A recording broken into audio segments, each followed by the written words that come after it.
नमस्कार दोस्तों, ज्योतिष और ग्रह भाई अमरिंद्र में मैं आपका बहुत बहुत स्वागत करता हूं।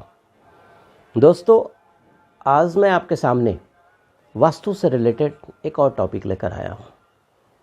होता क्या है कि बहुत सारे ऐसे घर होते हैं जिसमें सब कुछ रहते हुए भी कोई ना कोई प्रॉब्लम्स आते रहते हैं। लो फ्रिक्वेंसी का प्रॉब्लम रहता है। प्रॉब्लम्स घर का जैसे वास्तु के अनुसार दरवाज़ा भी ठीक है, महाद्वार भी ठीक है, सब कुछ ठीक है, लेकिन उसके बाद भी कुछ न कुछ प्रॉब्लम्स आते रहते हैं। तो इसमें होता क्या है कि कभी कभी देखा गया है कि इस तरह के घर में लो फ्रिक्वेंसी वाइब्रेशन घर में होता है। तो आज मैं आपसे चर्चा करूंगा कि जो घर का बैलेंस ऑफ जो एनर्जी है, जिसको सिंक्रोनाइज करने के लिए, स्टिमुलेट करने के लिए हम किस तरह से जो डेली का जो रूटीन वर्क होता है उसमें इसको ऐड कर लें, तो आप देखिएगा कि घर में बहुत सारे पॉजिटिव एनर्जी का एंट्रेंस हो जाएगा और आप खुद फील करने लगिएगा कि जब आप घर में घुस रहे हैं तो वाइब्स महसूस कर रहे हैं, वेरी पॉजिटिव मतलब वेव्स महसूस कर रहे हैं। होता क्या है कि अगर किसी भी घर की एनर्जी में लो फ्रिक्वेंसी का एंट्रेंस हो जाता है, अगर जो जियोपैथिक एनर्जी होती है वो बहुत रिड्यूस हो जाता है, बहुत ज़्यादा रिड्यूस हो जाता है और कमी लगती है, तो इसमें कभी कभी क्या होता है कि घर की एनर्जी और जो कॉस्मस की जो एनर्जी होती है उसमें इम्बैलेंस हो जाता है। तो इस बैलेंस को मेंटेन करने के लिए और बराबर करने के लिए कुछ चीज़ें मैं आज आपसे चर्चा करूंगा। तो देखिए, सबसे पहला जो पॉइंट मैं आपसे बोलूँगा कि अगर आपको लग रहा है कि वास्तु एनर्जी को लेकर अगर आप घर में रहते हैं तो कुछ असहज महसूस करते हैं, तो सबसे पहले एकदम सबसे कॉमन है, रोज़ आपके घर में पोछा लगता होगा। पोछा लगाने के समय 1-2 चम्मच नमक मिलाकर पोछा लगाएं। उससे क्या होगा कि आपका जो नेगेटिव एनर्जी होगा उसका ह्रास हो जाएगा। You will feel more active, more positive way, you will work in A more positive way. दूसरा, आप क्या कीजिए, अपने घर में एक मैं मिश्रण बता रहा हूँ, उसको बिल्कुल याद रख लीजिएगा। मान लिया आपने 10 ग्राम कपूर लिया तो 5 ग्राम गोल मिर्च की जो बुकनी होती है ना वो ले लेंगे, मिर्च नहीं गोल मिर्च, और उसके बाद 2.5 ग्राम हींग ले लेंगे। यही रेशियो होनी चाहिए आपकी। आप एक शीशी में रख लेंगे और शाम में जो धूवन होता है आप उसको रेगुलर घर में जलाइए, फिर देखिए you will see the difference. ठीक है, आपको इतना फ़ायदा होगा। हर घर में घुमाइए, घुमाकर थोड़ा देर छोड़ दीजिए। उसके अलावा इंडिपेंडेंट कपूर भी आप हर घर एवरी इवनिंग को आप प्रज्वलित कीजिए।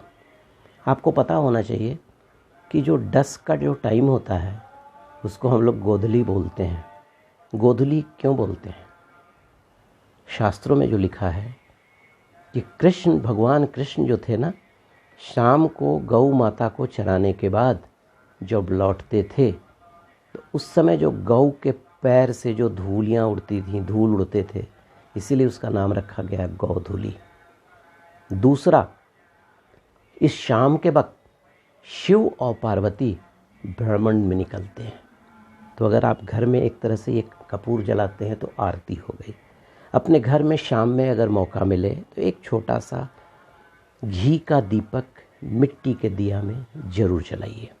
अब आइए सेकंड बोलता हूँ, सेकंड पॉइंट, एक रॉक सॉल्ट या फिटकीरी, आप एक मिट्टी का या कोई क्या बोलते हैं वो चाइनीज़ पॉट जो आता है ना, चीनी मिट्टी का एक पॉट ले लीजिए और आपका जो घर का सेंटर पॉइंट होगा या ड्राइंग रूम का जो सेंटर पॉइंट होगा वहाँ पे उस फिटकीरी या रॉक सॉल्ट को रख दीजिए और उसको हर 10 दिन के बाद बदल दीजिए और उसको कोई पानी में फिर पुराने वाले को बहा दीजिएगा और नया वाला फिर से इंस्टॉल कर दीजिएगा, ठीक है।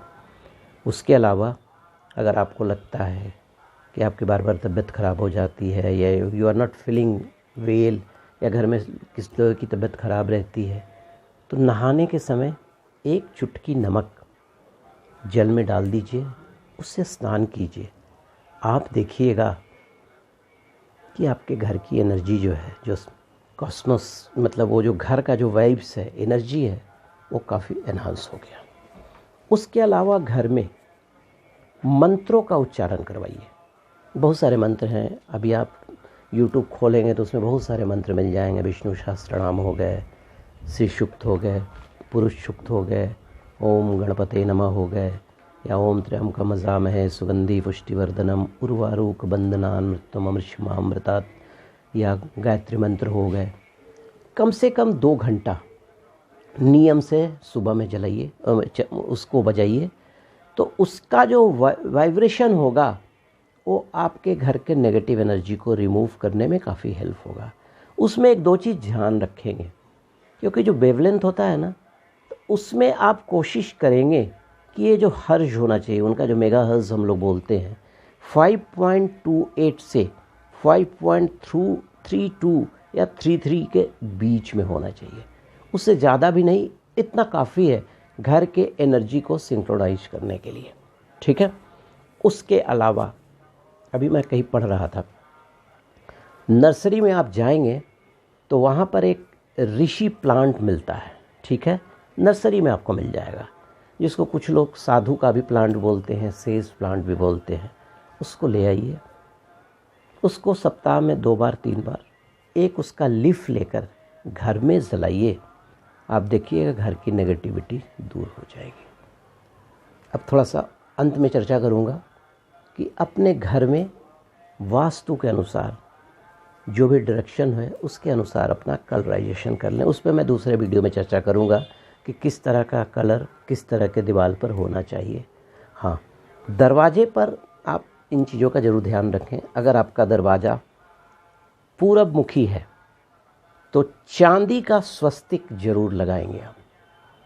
उसके अलावा ओम भी लगा सकते हैं, और कॉपर का या ब्रोंज का सूर्य की एक प्रतिमा आती है, आपको बहुत सारे ऑनलाइन वगैरह भी मिल जाएंगे, आप उसको दरवाजे पर लटका सकते हैं। उसके अलावा साउथ का हो तो साउथ में सबसे पहले तो आप पंचमुखी हनुमान को लगाइए, गणपति को लगाइए। गणपति को ऐसे करके लगाएंगे, एक मुंह इधर होना चाहिए, एक मुंह इधर, क्योंकि कहा जाता है कि गणपति के आगे रिद्धि सिद्धि होती है, पीछे दरिद्रता होती है। इसलिए जब भी उनको लगाया जाता है तो इस तरह से, अगर आपने दरवाजे का ऐसा लगाया, एक इधर होना चाहिए और दरवाजे के पीछे होना चाहिए। नॉर्थ में भी आप चांदी का स्वस्तिक दीजिए, और भी जो शुभ चिन्ह होते हैं उसको लगाइए। और पूरब में, पश्चिम में ओम स्वस्तिक लगा सकते हैं। उसके अलावा घोड़े का नाल आप अपने दरवाज़ा के बाहर लगाइए।